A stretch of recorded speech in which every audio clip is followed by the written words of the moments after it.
everyone, I'm Shapila Misane from Grade 9 Famsarku, and today I'm going to be explaining about the pearl on the crown of number theory, the Goldbach's conjecture.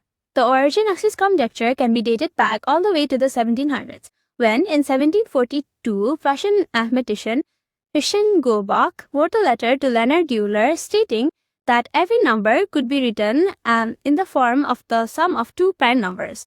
But Euler later reformulated this as every even number could be written as the sum of two prime numbers. Even though the conjecture has been tested to numbers as huge as 4 into 10 raised to the power of 18 and has proven true, there is still no definitive proof that it will be true for all numbers.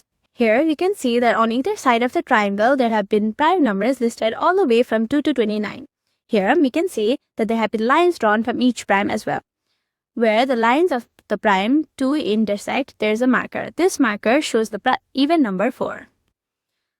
Moving down, you see that where the lines for 3 intersect, there is a marker there as well. This is for the number 6. Likewise, we can continue all the way down.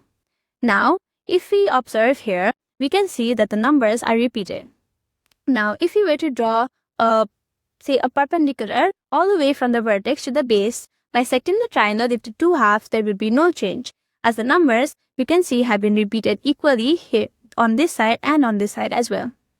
Though the conjecture might seem simple enough, it has challenged mathematical minds and brilliant thinkers for centuries.